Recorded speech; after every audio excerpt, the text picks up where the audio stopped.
네, 반갑습니다. 사랑합니다.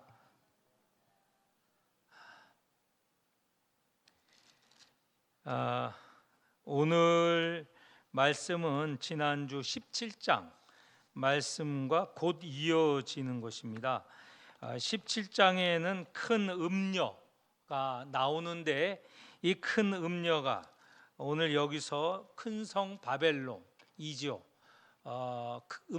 큰 음녀와 큰 성 바벨론은 같은 존재입니다. 17장에 이미 그것을 말하고 있습니다.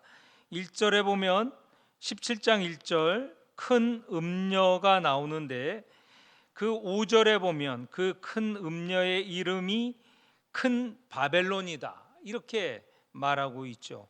이 큰 바벨론은 어떠한 힘을 갖고 있느냐? 18절에 보면 17장 18절에 보면 내가 본 그 여자는 큰 음녀를 말하지 않습니까? 땅의 왕들을 다스리는 큰 성이라 하더라. 로마를 말하고 있습니다. 이 요한의 시대에 성도들을 핍박하는 가장 큰 힘이 제국이 로마 제국 아니었습니까? 그 로마 제국의 중심은 로마라는 한 도시이죠. 지금 이탈리아 수도가 로마인데 그 로마를 말합니다. 그 한 도시가 커져서 이탈리아 전역을 다스리게 되고 더 커져서 유럽과 북쪽 아프리카와 또 동쪽의 아시아까지 차지하고 있는 대제국을 형성하였습니다. 그 당시에 로마 제국은 성도들을 핍박하는 가장 큰 힘이었습니다. 그래서 수많은 성도들이 죽임을 당하였고 그 가운데 어떤 사람은 절망한 사람도 있습니다. 신앙을 잃은 사람도 있죠. 이런 상황에서 신앙을 잃지 않고 견디라라는 것입니다. 그리고 마침내는 이 로마라는 큰 제국이 무너질 것이다, 망할 것이다 라고 하는 말씀입니다. 이런 말씀이 요한 그 당시에 주어진 말씀이지만 또한 이 말씀은 어떤 시대든 성도들을 위협하고 핍박하고 그리고 시험하는 모든 시대에 주시는 동일한 말씀입니다. 위로하고 또 위로를 주시고 격려하시는 말씀이라는 것이죠. 현재 믿는 이들을 핍박하는 유혹하는 그 모든 세력, 다시 말해서 사탄의 세력은 결국은 망할 것이다 라는 것을 요한은 하나님이 가르쳐 주신 말씀을 통하여서 우리에게도 말씀하십니다. 18장 1절, 2절, 3절에 보면 당시의 제국인 이 로마, 여기는 바벨론으로 표현되어 있는데 그 바벨론이 무너질 것이라는 것에서 하나님께서 보여주신 비전을 봅니다. 2절에 보면 무너졌도다 큰 성 바벨론이요. 그래서 이 로마가 마침내 무너질 것이다 이렇게 예언을 한 것입니다. 그런데 이 말씀이 주어질 때 로마는 얼마나 큰 제국이고 힘이 있는 제국인지 아마 일반 사람들이 들으면 미쳤다고 할 것입니다. 로마가 이렇게 강성하고 번영하고 계속 발전하고 더 큰 힘을 갖고 있는데 어떻게 이 로마 제국이 망할 것인가? 이 당시의 사람은 로마 제국은 천년 만년 영원히 지속될 거라고 생각을 했었습니다. 로마는 무너질 것이라는 것을 믿는 또는 생각하는 사람이 없었던 시기이죠. 그런데 이런 때에 요한은 로마 제국이 그리스도인 성도들을 핍박하는 이 제국이 무너질 것이다 라고 말하는 것입니다. 이걸 무너졌도다 큰 성 로마요 하면 당장 요한은 잡혀 죽임을 당하죠. 요한만이겠습니까? 이것을 읽고 동의하는 사람 다 잡혀서 어려움을 당할 것입니다. 로마 제국을 비판한 것을 넘어서 망한다고 하니 얼마나 무서운 말입니까? 그 당시로 보면 정말 위험한 말이죠. 그래서 로마라는 말을 사용하지 않고 바벨론이라는 말을 사용한 것입니다. 그런데 믿는 이들은 이 2절을 읽으면 이게 로마 제국을 말하는구나. 그리고 앞에 17장에 이미 말씀하시지 않았습니까? 이 17장에 읽어봐도 이 로마 제국을 말하는 것이죠. 이 제국이 무너져서 어떻게 바뀌냐? 2절 중반에 보면 귀신의 처소, 각종 더러운 영이 모이는 곳, 각종 더럽고 가증한 새들이 모이는 곳, 이렇게 여기에 보면 모이는 곳 이렇게 세 번이나 나오지 않습니까? 두 번 나옵니다. 이 곳이라는 것은 여기에 헬라어로 보면 옥이라는 말입니다. 감옥이라는 것이죠. 또는 달리 번역할 수 있는 게 소굴이라는 말로도 번역을 할 수 있어요. 그러니까 소굴이라는 것은 어떤 좋고 귀한 것이 모여 있는 것을 소굴이라고 안 하잖아요. 더럽고 흉측한 것, 그것이 모여 있는 것이 소굴이잖아요. 그러니까 로마가 무너져서 망하여서 결국 어떻게 되느냐? 이런 소굴이 된다. 지저분하고 더럽고 흉측하게 바뀌게 된다. 이 저주죠, 저주. 제국이 이렇게 된다는 겁니다. 이 당시에는 이건 엄청난 정말 폭탄과 같은 말씀이에요. 그 당시에는 폭탄은 없지만 그 어떤 강한 무기보다도 더 강력한 폭탄이죠. 무기라는 거예요. 어마어마한 무기죠. 제국이 무너져서 망하여서 이 소굴이 되어버린다.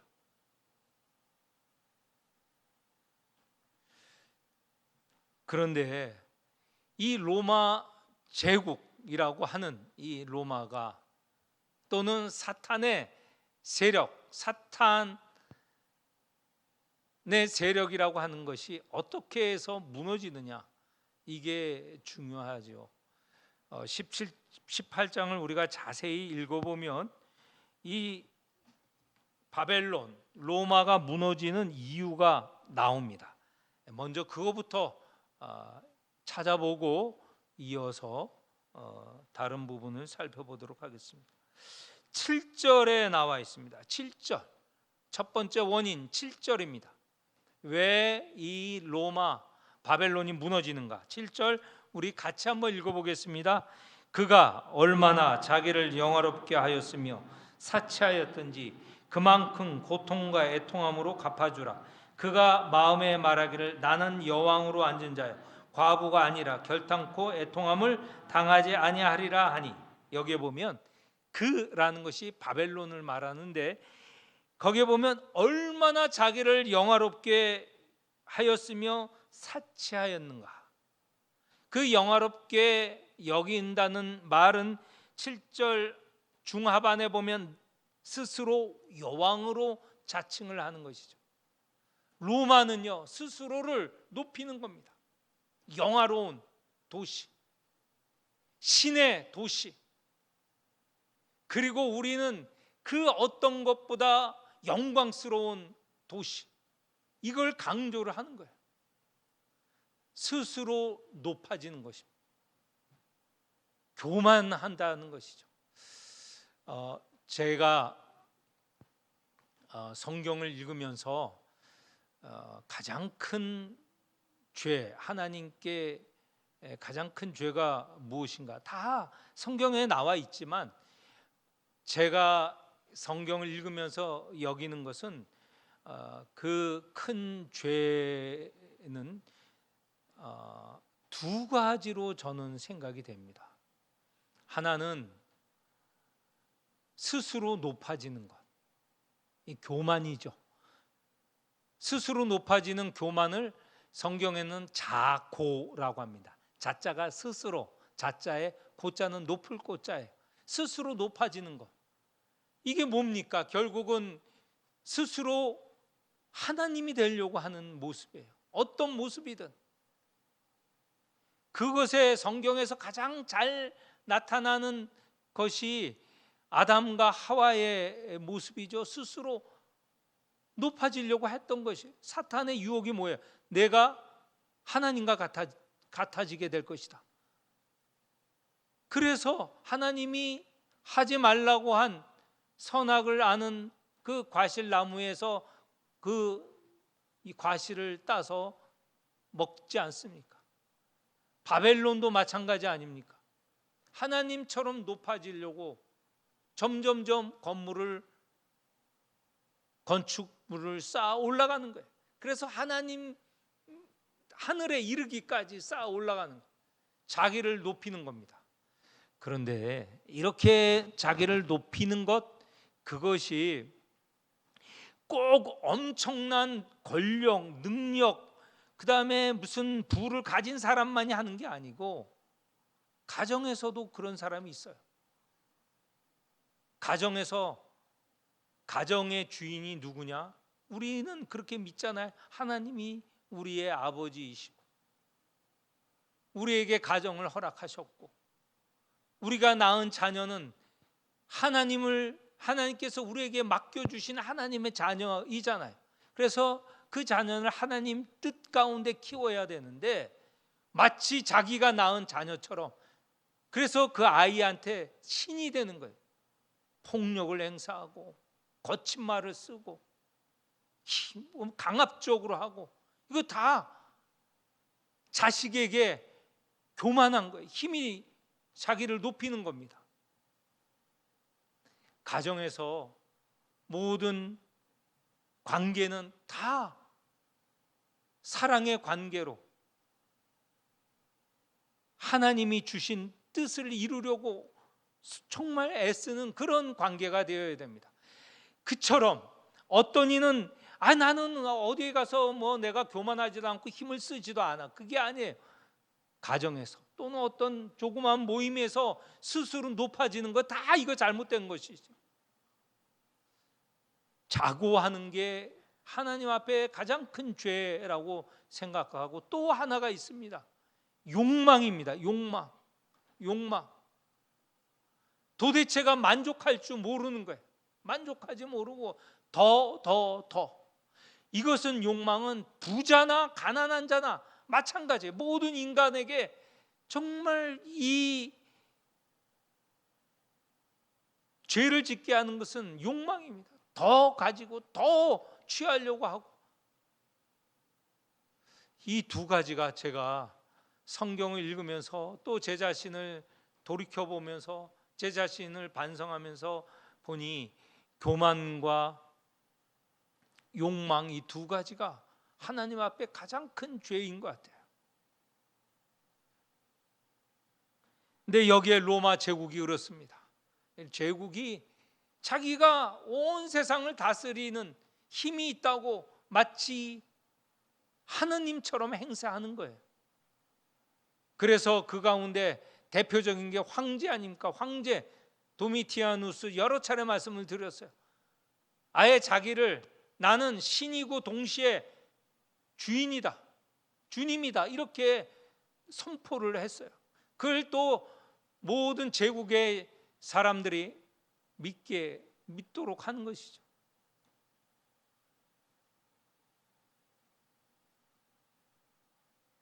그리고 로마 제국이 얼마나 사치합니까? 만족, 욕망이 어마어마해요.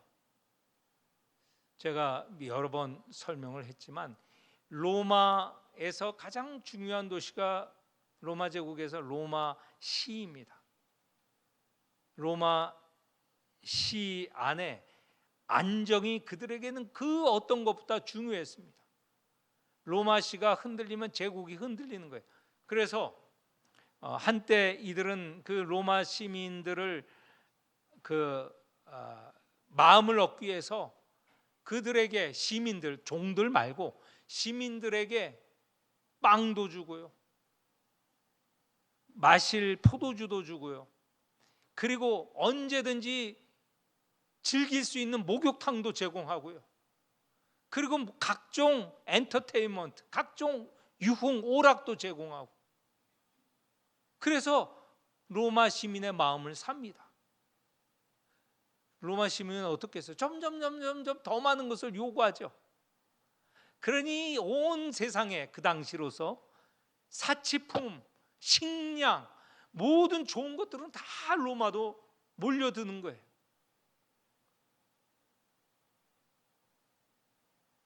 저 아프리카, 이집트, 애굽에서 수많은 식량들이, 로마 사람들이, 또 이탈리아에 있는 로마 제국 사람들이 먹을 양식들이 배로 다 실어 나르는 거예요.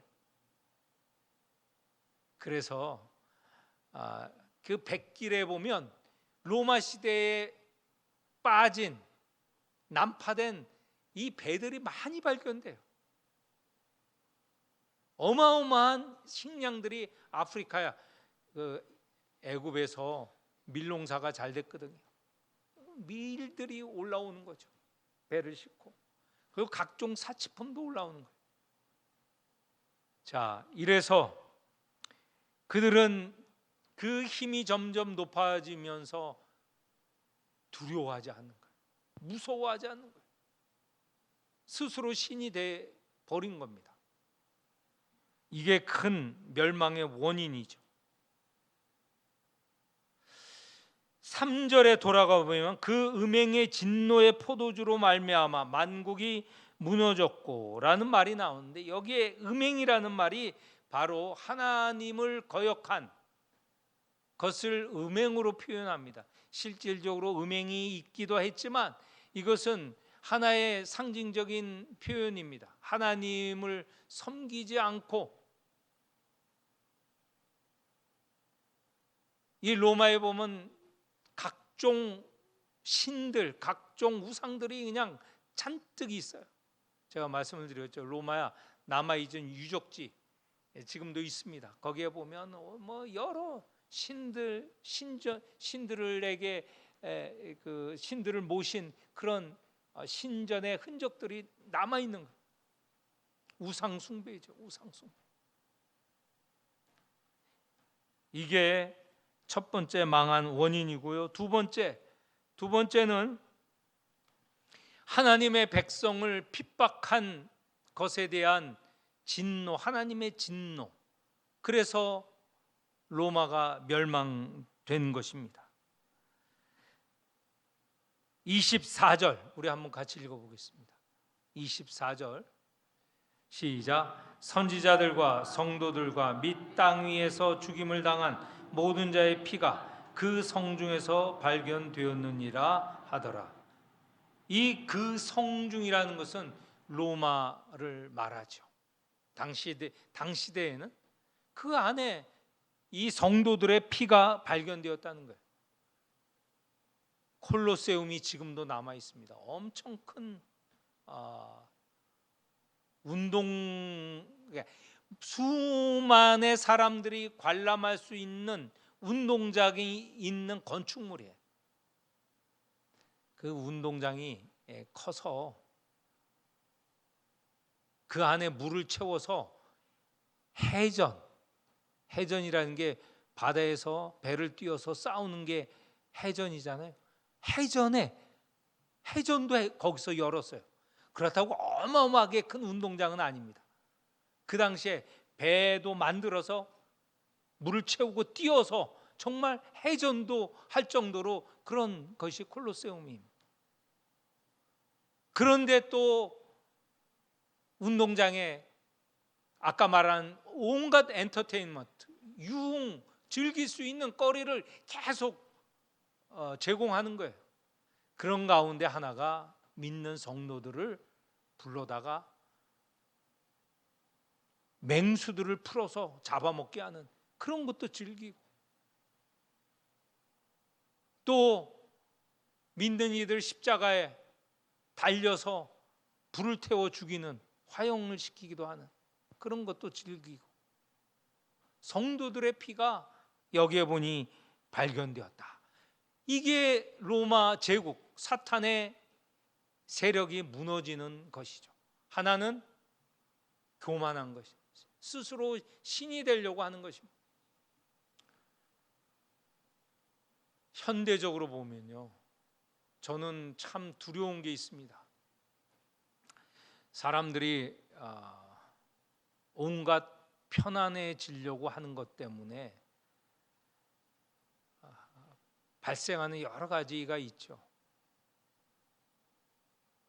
그러다가 결국은 지금 뭐 AI라든가 이게 곧 인간이 교만해지는 것 때문에 그런 것은 아니지만, 이 AI 같은 것을 계속 발전시키다 보면 사람이 통제할 수 있는 시기가 넘어가면, 그건 다들 과학자들이 걱정하는 거예요.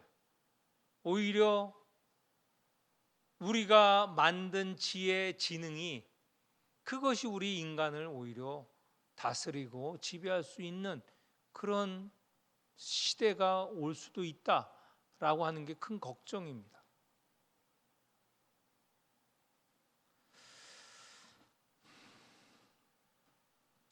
이렇게 해서 이 제국이, 바벨론이 무너진다는 것을 말하고 있습니다.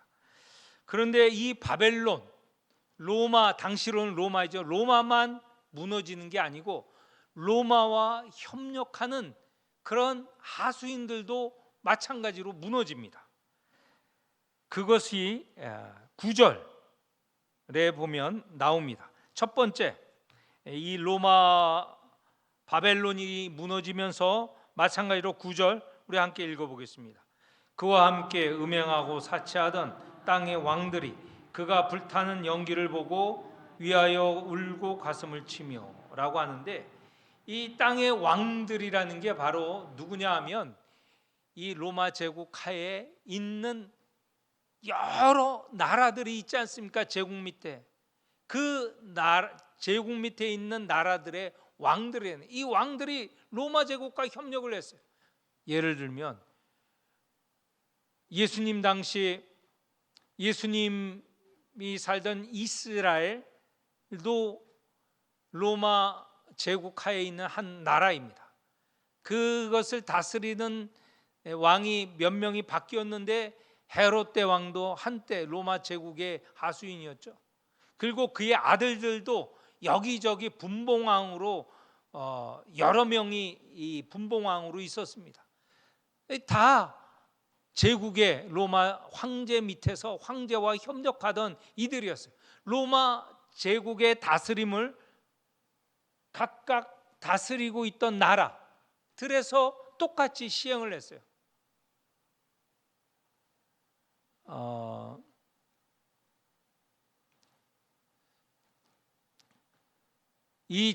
그들이 다스리던 나라에 보면 황제의 이름을 띤 그 운동장도 만들고, 또는 아예 황제의 이름을 띤 도시도 만듭니다. 가이사랴 빌립보에는 아예 가이사랴 황제라는 그 이름을 따서 도시를 만들기도 하고 그랬습니다. 그러니까 전적으로 로마 황제, 로마와 같이 그렇게 자기가 통치하고 있는 지역을 다스리는 거예요. 그들도 역시 높아지는 것이죠. 로마 제국이 높아지는 것처럼 자기도 그 밑에서 그 힘을 입고 높아지는 거예요. 그리고 각종 사치는 이루 말할 수 없고요. 마찬가지입니다. 그래서 9절 그와 함께 음행하고 사치하던 땅의 왕들, 같이 로마의 신전에 가서 절하고 로마 황제를 신으로 모시고, 또 그 황제가 사치스러운 것처럼 그들도 사치하에 가면서 살았던 것이죠. 근데 그들이 결국 로마 제국이 무너지는 그 바벨론이 무너지는 것을 보고 두려워하는 내용이 10절에 계속해서 말씀되어지고 있습니다. 그의 고통을 무서워하여 멀리 서서 이르되 화이또다 화이또다 큰 성 경관성 바벨론이여 한 시간에 내 심판이 이르렀다.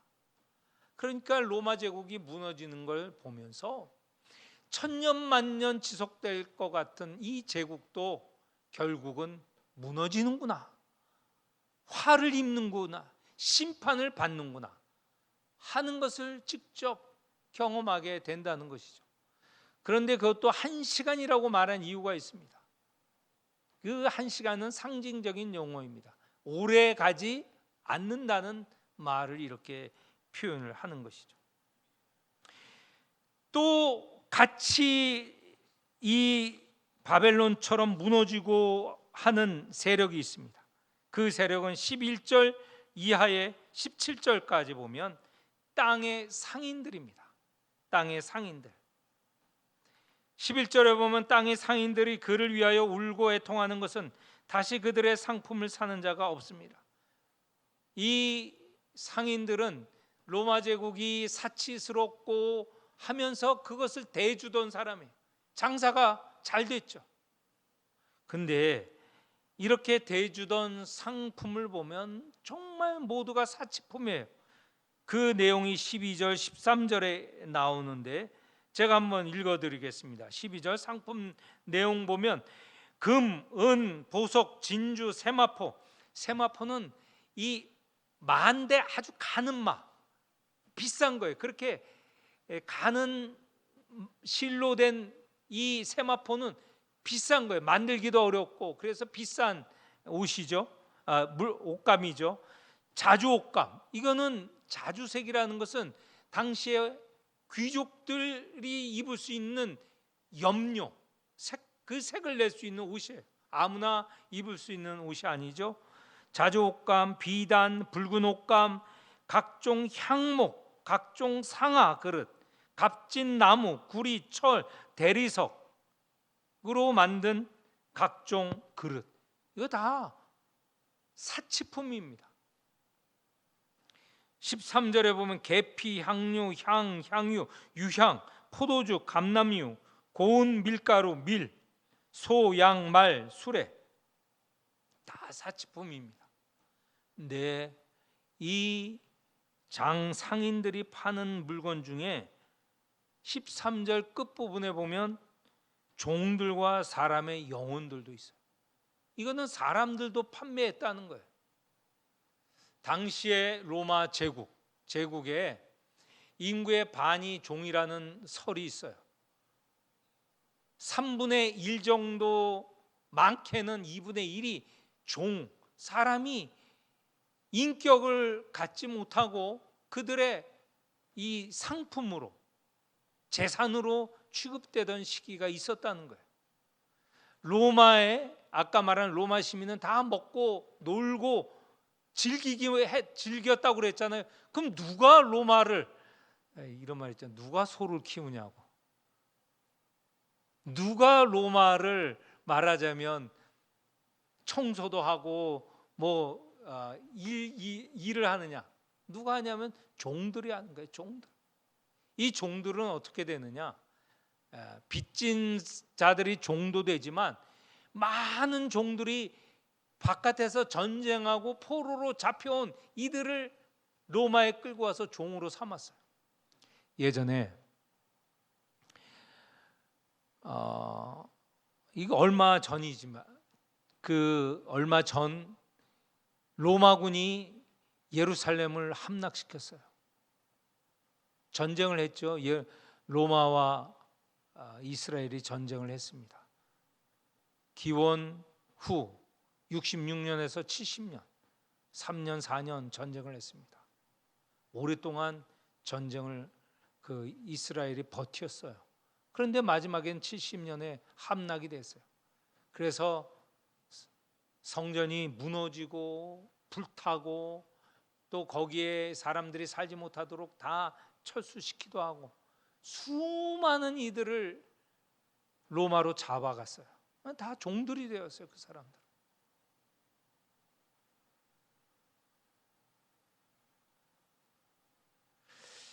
제국이 무너지면 이런 일이 더 이상 없는 거죠. 이 상인들이 이런 사치품 그리고 사람을 판매하고 하는 것들이 이제 없어지게 되는 것이죠. 심지어 14절에 보면 내 영혼이 탐하던 과일들, 이 과일들이 어디서 나겠습니까? 저 아프리카에서 맛있는 과일들이 막 쏟아져 오는 거예요. 싣고 오는 거죠. 저 아시아의 지역에서도 싣고 오는 것이죠. 또 무너지는 사람이 있습니다. 17절 중반에 보면 모든 선장 각처를 다니는 선객 선원들 바다에서 일하는 자들, 이건 다 물류업자들입니다. 물류업자들. 이 물류업자들은 아까 말한 대로 저 아프리카에서 물품을 실어 나르는 자들, 저 아시아에서 물품을 실어 나르는 자들, 이들이 이런 사치품, 이런 물품, 농산품, 과일들 뭐 이런 것들을 실어 나르는 자들이죠. 그런데 로마 제국 바벨론이 무너지면서 더 이상 할 수 없는 것이죠. 그래서 19절에 보면 화이또다 화이또다 이 큰 성이여 바다에서 배부리는 모든 자들이 너희 보배로운 상품으로 치부하였더니 한 시간에 망하였도다. 결국 로마 제국 무너지는데 무너지는 원인이 크게 두 개라고 그랬죠. 하나는 교만, 그리고 하나는 믿는 이들을 핍박하는 두 가지 이유라고 하였습니다. 이 무너진 한편 교만도 있지만 또 한편 그 교만과 동시에 사치가 있었다는 거예요. 사치.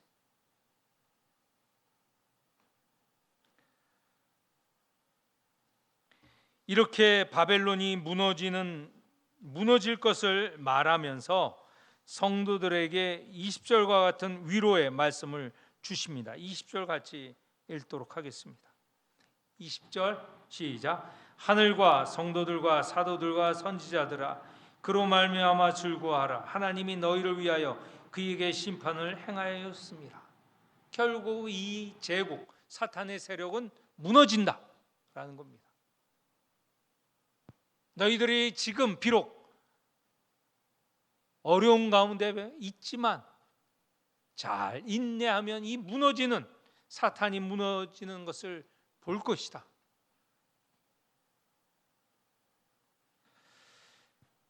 그래서 18절의 결론을 한 절로 꼽아본다면 4절에서 나옵니다. 4절에 우리 같이 한번 읽어보겠습니다. 4절 시작. 또 내가 들으니 하늘로부터 다른 음성이 나서 이르되 내 백성아 거기서 나와 그의 죄에 참여하지 말고 그가 받을 재앙들을 받지 말라. 이렇게 제국 이 사탄의 세력하에서 나오라는 거예요. 나오라는 거예요. 세상과 짝하지 말라는 거예요. 세상 속에서 그들과 흥청망청 살지 말라는 거예요. 너희들은 거기서 나오라. 믿음을 지키라는 거예요. 하나님의 말씀대로 살라는 것이죠. 하나님의 말씀대로 하나님을 섬기고 이웃을 사랑하고 하나님의 뜻을 이루는 이 세상에 이 무너져가는 이 망하여져가는 이 세상에서 소금과 빛으로 살아가라는 것이죠. 너희들은 거기서 나오라. 내 백성아 거기서 나오라. 거기서 나와서 어디 저 은밀한 곳에 숨어 들어가라는 게 아니에요. 나와서 하나님이 원하시는 하나님 나라를 이 땅에 이루라는 것이죠. 하나님의 뜻이 하늘에서 이루어진 것처럼 이 땅에서 이루어지도록 우리가 그렇게 사는 것이죠.